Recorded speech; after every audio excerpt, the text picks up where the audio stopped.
President Lukashenko of Belarus is a murderer.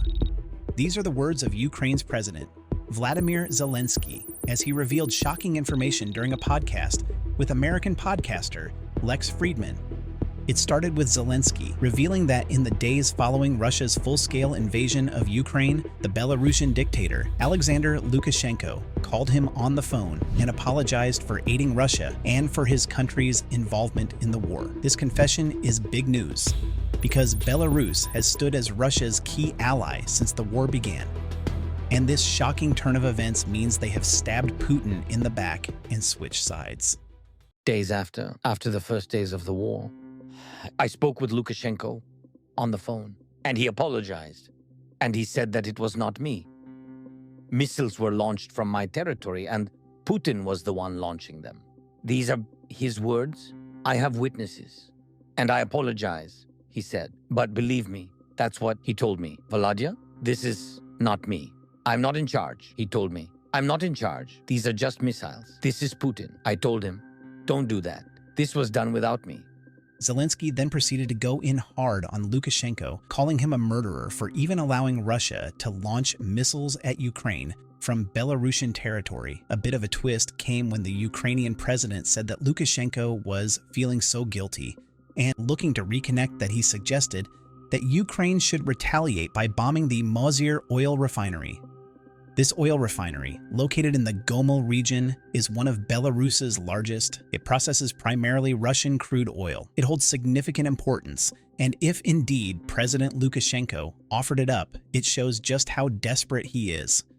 I use the word "if" because there's been some buzz about whether Belarusian President Alexander Lukashenko actually apologized to Ukrainian President Volodymyr Zelensky, or if this is all fabricated. Lukashenko's press secretary, Natalia Eismont, recently stepped in to set the record straight. Eismont clarified that while there was indeed a phone call between Lukashenko and Zelensky, it wasn't an apology. According to her, the call happened because of an emotional reaction from Lukashenko's youngest son, Nikolai, who had Zelensky's contact info on his phone. She stressed that Lukashenko didn't apologize to Zelensky because, in her words, there was nothing to apologize for. Lukashenko himself would later proceed to directly respond to the allegations. He said that, by making such false claims, Zelensky was following orders given to him by the West so as to drag Belarus into the war by making the statement. At a church service during Orthodox Christmas, he said, "Why is Volodya Zelensky acting like this? We were fine with him. On good terms. And my little family too. What is he yapping about? What is he missing? He is being given orders. They must do everything they can to drag the country into war." So basically, Lukashenko is not just denying all this, he is saying that this is a conspiracy to drag Belarus into war to take over its territory. Interesting. To understand the context of all these missiles, secret plans, war talk, and Belarus's involvement, we have to step back and break down the situation from where it started. This story begins with a bang, literally, with missiles being launched from Belarusian soil into Ukraine at the start of the invasion. The scenes were dramatic and terrifying, as Ukrainian cities were struck by these missiles, causing widespread damage and chaos back in February 2022. The missile strikes, which were part of a larger coordinated Russian attack, served as a wake-up call for the world, signaling that Belarus was more than just a bystander in this conflict and that the war had started. Belarus, under President Alexander Lukashenko, allowed its territory to be used by Russia for these attacks. Can you imagine the shock and fear in Ukraine when missiles started coming in from Russia and Belarus, two of its neighbors? The missiles weren't randomly fired either. They hit critical infrastructure, military targets, and even civilian areas, killing a lot of innocent people. The impact was devastating, leaving Ukrainians to pick up the pieces and respond to this act of war. Naturally, Ukraine's leaders were quick to condemn Belarus, making it clear that using Belarusian territory for such attacks was an act of war. The international community didn't sit on their hands either, as countries around the world denounced Belarus's action, but Belarusian officials gave mixed messages, adding to the confusion. Some claimed that they had no choice but to assist Russia, while others denied any involvement altogether. In a few minutes, we'll dive into how they claimed Belarus had no choice in the matter. The mix between denying responsibility and accepting was meant to water down any definitive narrative. But what followed next made it all useless, as Belarus kept digging a deeper and deeper hole. As the war hit its stride, the world soon noticed that despite the air of confusion that President Lukashenko and his people wanted to pretend to create, the missile strikes were just the tip of the iceberg. Belarus's involvement in the war extended far beyond that. It was revealed that even before the invasion, Belarus hosted massive military drills with Russian troops. These drills, known as Allied Resolve, were meant to be temporary. However, the Russian troops didn't leave when the exercises ended. Instead, like those relatives you don't like, they stayed. And Belarusian territory became a launchpad for the invasion. You might be thinking, well, why did they stay in Belarus? The answer to that is simple. Kyiv, the capital of Ukraine, is approximately around 56 miles or 90 kilometers from the border with Belarus. This strategic positioning was crucial for Russia as it provided a direct route to Kyiv, making it easier for Russian forces to advance and harder for Ukraine to defend itself. That's why when the war was in full force, the northern border of Ukraine, shared with Belarus, became a hotspot of military activity, with Russian troops using it as a gateway to the Ukrainian capital. So much for Belarus being neutral, right? Please take a moment to hit the like button and share this video with others so that we can keep the real, unbiased narratives alive in a world where the truth is censored and suppressed. Let's move on. As if aiding Russia wasn't enough, there were also reports, although denied by Lukashenko, that Belarusian troops were directly involved in the fighting. This allegation elevates the Belarusian involvement to a whole new level, and it adds gravity to why Zelensky really called Lukashenko a murderer. And given that now, Putin keeps denying the involvement of North Korean troops, even though the evidence is insane, lets us know that the words of these maniacs can't be trusted. Whether or not this was true, Belarusian support for Russia was so vast that it wouldn't be wild to just call the war a 2 versus 1 affair. Think about it. Belarus offered housing, logistical support, intelligence, and medical aid to Russian forces. Hospitals in Belarus treated wounded Russian soldiers, and Belarusian infrastructure was used to transport supplies and reinforcements. This support was critical for Russia's military operations, especially in the early stages of the invasion. And just to highlight how they were biased, Ukrainian refugees who fled the war to Belarus were detained by Belarusian authorities and forcibly returned to Ukraine, where they faced grave danger. Essentially, the Belarus troops were condemning innocent civilians to death while they packed their hospitals full of Russian troops. Imagine that. This inhumane treatment drew international condemnation and added to the list of crimes committed by Belarus. Since then, inside Belarus, reactions have been mixed. Lukashenko and his allies have remained firmly in support of Russia, but many ordinary Belarusians are appalled by their country's role in the war. It got so bad that protests even erupted in cities across Belarus, with citizens demanding an end to their nation's involvement.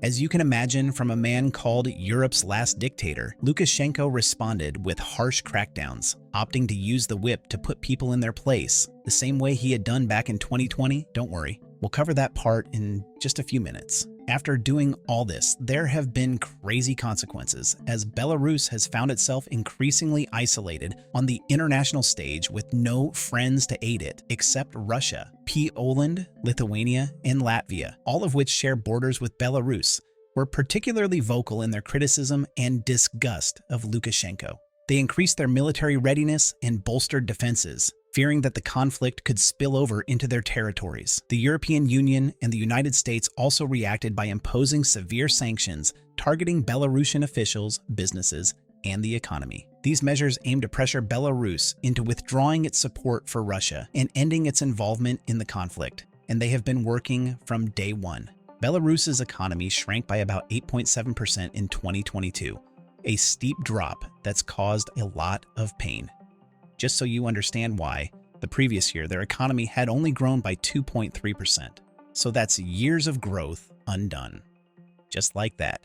Trade with Western countries also took a serious hit, with exports to the EU dropping by around 30% in 2022. That's a huge blow to an economy that relies heavily on exporting goods. Financially, it's been tough too. Belarus has lost access to about 50% of international financial markets, making it hard to get loans and investments. Inflation has shot up to 12% in 2022, squeezing the wallets of everyday Belarusians. At the same time, the energy sector, one of the main pillars of the economy, hasn't been spared either. Revenues plunged by 20% due to disrupted trade links and reduced market access. All these factors have combined to create a challenging economic environment for Belarus. All these problems have begun to create growing discontent with Lukashenko's leadership within his own borders. Despite this domestic and international backlash, Lukashenko has tried to play a double game. From the very beginning, he publicly supports Russia's actions and provides crucial logistical support. But he also attempts to present Belarus as a neutral party by hosting peace talks between Russia and Ukraine. These negotiations held in Belarusian cities were aimed at brokering a ceasefire and finding a diplomatic solution. However, to no one's surprise, these talks didn't produce any lasting agreements, and the fighting has continued. So why is Lukashenko so insanely loyal to Russia and Putin? Well, there are a few reasons, and they all tie together to form a complex picture. First off, Belarus's economy leans heavily on Russia. We're talking subsidies, loans, and energy supplies. Imagine being so financially tied to one country that breaking away could cause economic chaos back home. That's pretty much the situation for Belarus. Russia has been a major lifeline for Belarus, keeping its economy afloat during tough times. Next up is political survival. For Lukashenko, staying close to Russia means keeping his grip on power. Imagine being so addicted to power that you sell your soul still, despite being in charge since 1994. Crazy. Russia's support gives him the resources to suppress opposition and maintain control over citizens who clearly don't want him anymore. It's a lifeline that he can't afford to lose. Without Russia's backing, Lukashenko would find it much harder to fend off political rivals and dissent. Russia's support was particularly evident during the 2020 presidential election and the subsequent protests. After the disputed election results, which many believed were rigged, mass protests erupted across Belarus. Lukashenko faced his biggest challenge yet, with thousands of people demanding his resignation. During that hectic time, Russia stepped in with significant support once again. Putin pledged a $1.5 billion loan to Belarus, providing much-needed financial assistance. Additionally, Russia offered political backing, with Putin publicly congratulating Lukashenko on his re-election. Though this might seem harmless, it was a message on its own. This support helped Lukashenko suppress the protests and maintain his grip on power by suppressing "We mean this."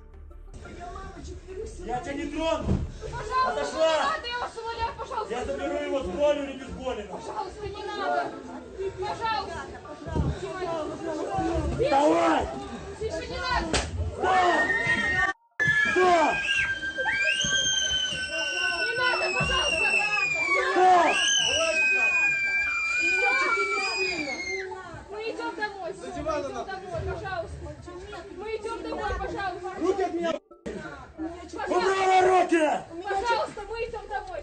Ну что, газовый баллончик достать или что? Вставай! Вставай! Он в маске, блядь, ладно, Then there's the historical connection to consider, as Belarus and Russia share a deep political and cultural history. This long-standing relationship has been something Lukashenko has nurtured, ensuring stability for his regime. The ties between the two countries go back centuries, and this shared history has created a sense of loyalty and mutual support. Also, from a strategic perspective, Russia's military presence in Belarus adds a layer of security for Lukashenko.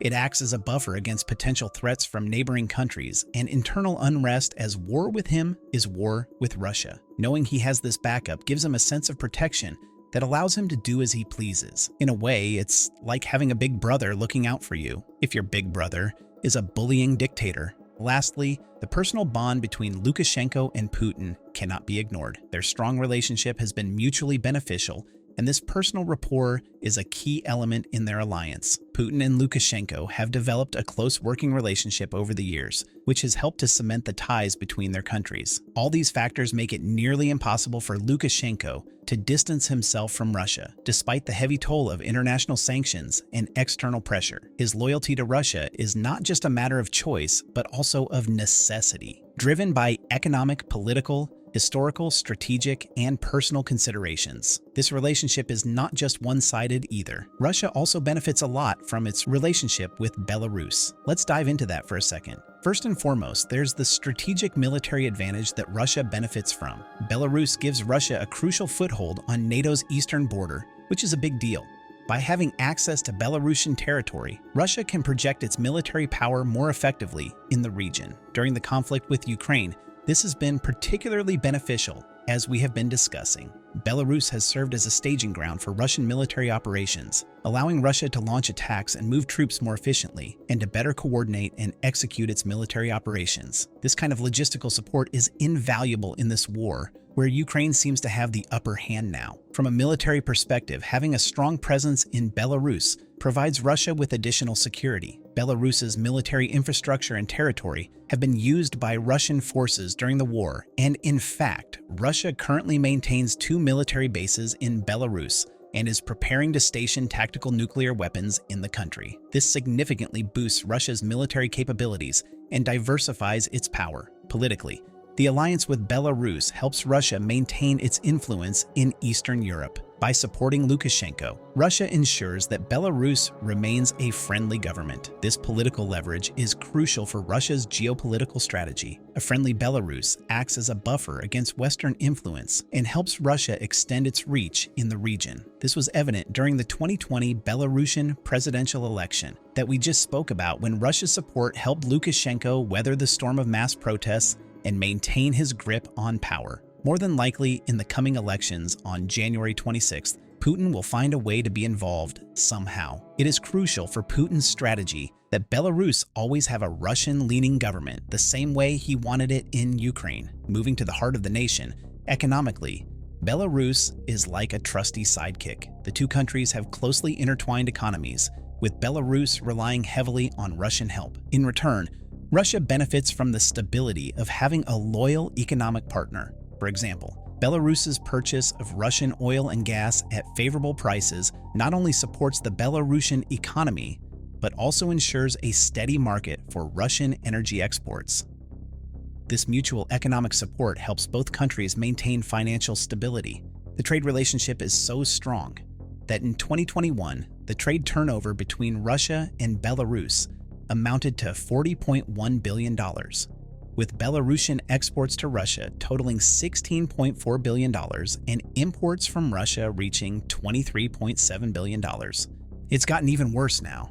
Trade between Russia and Belarus has seen a noticeable increase since the war began. Before the conflict, Russia accounted for about 49% of Belarus's trade. By mid-2022, this figure had risen to 58%, and it exceeded 60% by the fall of that year. This uptick is mainly due to the sharp reduction in Belarus's trade with Western countries and the complete closure of the Ukrainian market to Belarus. So as you've seen, the relationship between Russia and Belarus is highly advantageous for Russia, and it's something that they would like to preserve as much as they can. With all this said, you can understand why during the podcast, President Zelensky sounded angry and grieved because Belarus is and has not been a neutral party like it claims, but it is a frontman, a Russian frontman. The fact that it has been a participant in this war is repulsive. The war between Ukraine and Russia has caused immense suffering and significant losses on both sides. In fact, the Russia-Ukraine war is the deadliest war in Europe since World War II. First off, the human cost has been devastating. Just last month, President Zelensky released the official casualty figures for the first time,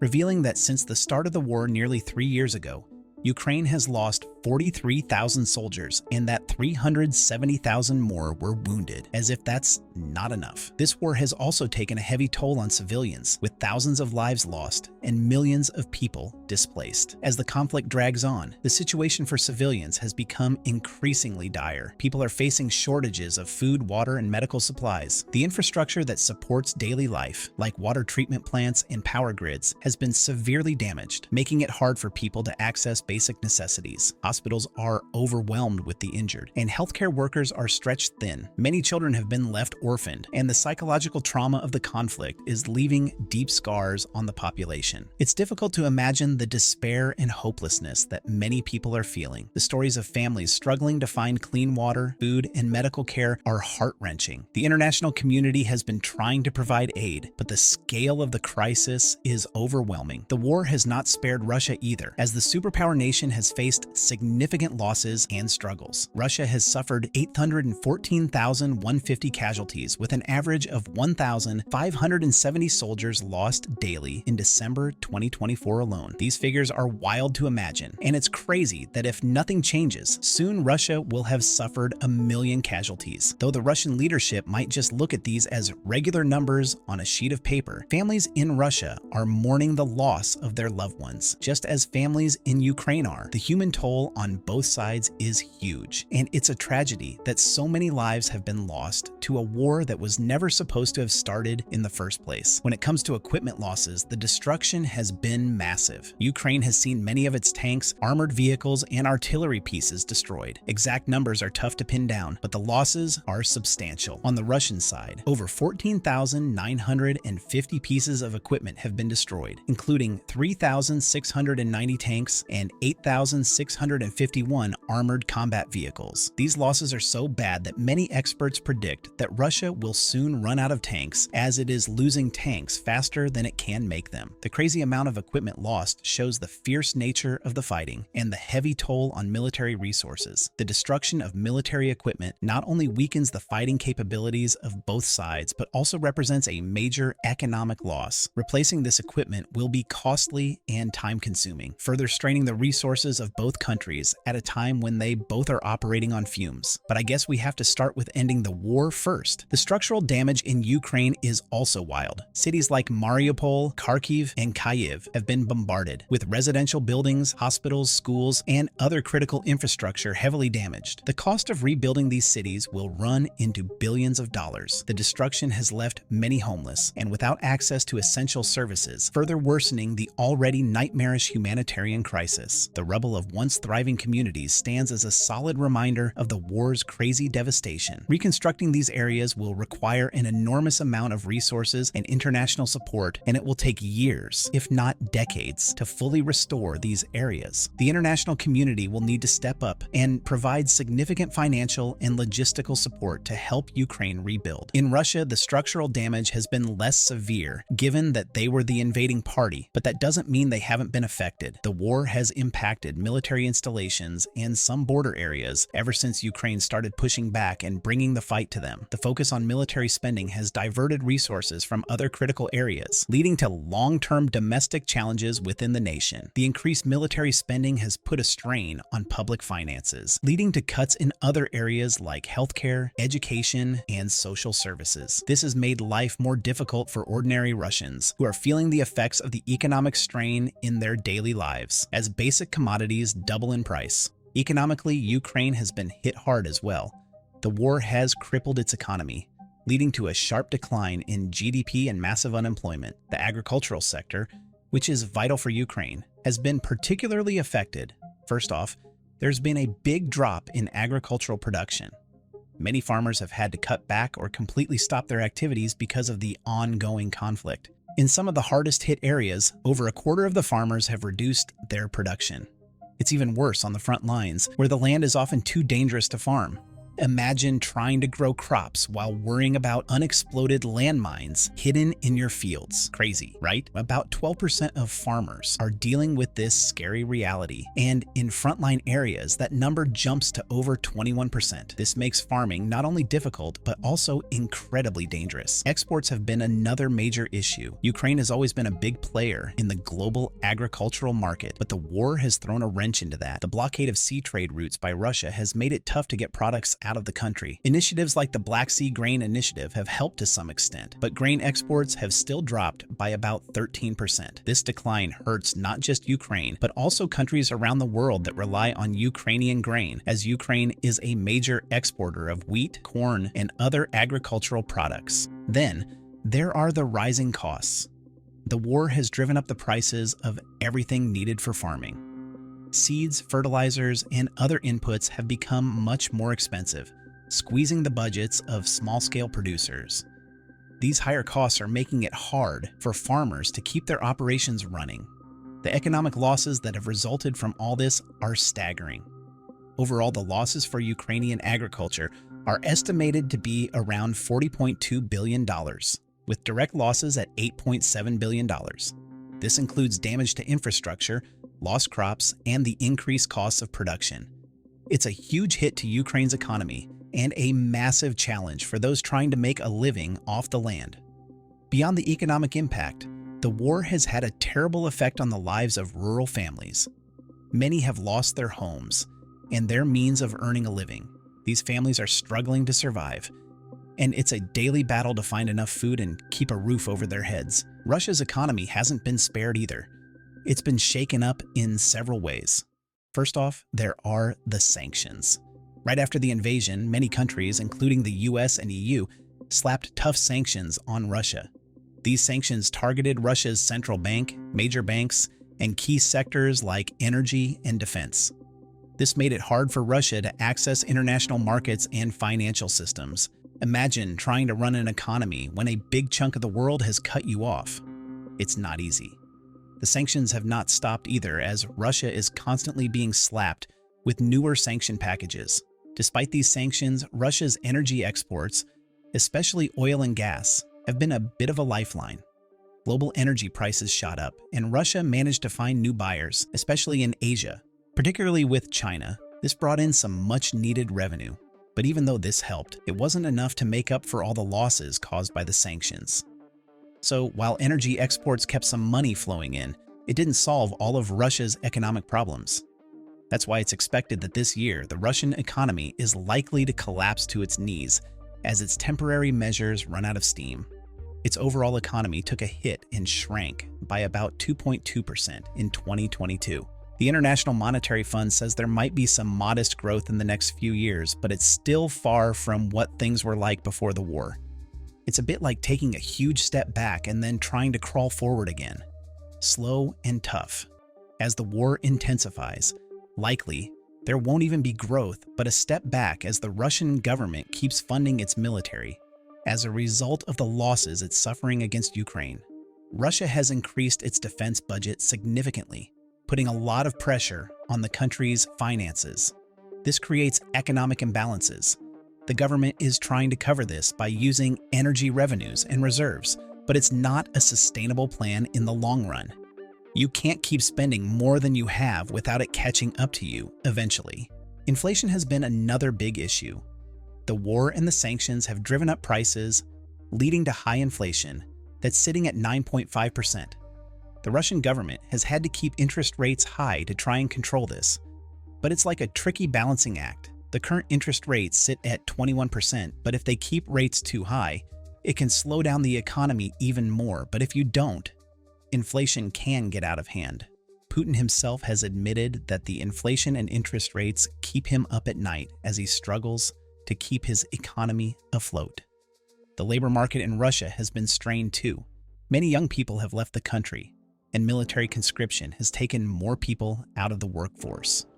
This has driven wages up, which is good for workers, but it's made it harder for businesses to find the people they need. Imagine trying to run a business when a lot of your potential employees have either left the country or been called up for military service. It's not easy. What's sad is that given Russia's losses, many of those young men aren't coming back home. With Western markets closed off, Russia has also been looking to strengthen trade ties with other parts of the world, like Asia, Africa, and South America. They've also tightened their relationship with China, selling energy at a discount and importing high-tech components. It's a way to keep things moving, but it's still a challenge to replace all the lost business from Europe and North America. The war has also taken a toll on the mental health of those involved. Soldiers and civilians alike are experiencing trauma and psychological distress. The constant threat of violence, the loss of loved ones, and the destruction of homes and communities have left deep emotional scars. Mental health services are in high demand, but the resources to address these needs are limited. The long-term effects of this trauma will be felt for years to come, affecting individuals and society as a whole. Many people are struggling to cope with the constant stress and fear, leading to increased rates of anxiety, depression, and post-traumatic stress disorder. Mental health services are struggling to keep up with the demand, and many people are not getting the help they need. The long-term impact on mental health will be significant, affecting not only individuals but also communities and society as a whole. We might see an entire broken generation because of this war. I'd like to say the worst is behind us, but that would be a lie. This ever-intensifying war shows no signs of slowing down. Both sides continue to suffer heavy losses, and the fighting has become more brutal. The international community is deeply concerned about the increasing violence, but so far, diplomatic efforts to resolve the conflict have so far been unsuccessful. Perhaps given that America is Ukraine's biggest financial backer and Putin actually wants to negotiate with Trump, then maybe the new Trump presidency will be just what the doctor ordered to bring peace. Honestly, we need this peace as this war is starting to escalate unreasonably. Despite the destruction that we have already spoken about, the longer the war continues, the more devastating the consequences will be for both Ukraine and Russia. Always remember that behind every figure that is thrown around is an actual person whose light has been turned off. It's scary when you make it real like that. Just recently, Russian attacks against Ukraine killed 4 people and injured at least 27 others. At the same time, Ukrainian forces shot down 34 out of 55 drones, including Shahed-type ones, launched by Russia overnight. The debris from downed drones damaged energy infrastructure in Poltava Oblast, leaving hundreds of people without power. On the other hand, it's been reported that Ukrainian paratroopers and other units captured 27 Russian service members during hostilities in Russia's Kursk Oblast in one incident on the 15th as well. Reports state that among the captured were officers, sergeants, and privates from motorized rifle units, Marines, airborne troops, and other units, coming from various Russian regions and the occupied city of Sevastopol. I have highlighted these incidents to show just how things are escalating and the rate at which they are. The brutality of this war is getting wilder by the day. This war has left a deep impact on both nations, showing the huge human and economic costs of conflict. But this isn't just about politics and economics. It's about the real lives affected by these decisions, the families torn apart, and the communities struggling to rebuild. These stories remind us that behind every statistic, real human beings are facing unimaginable hardships. In a situation that's already hard, we don't need frontmen or other nations contributing to make the war any worse than it already is.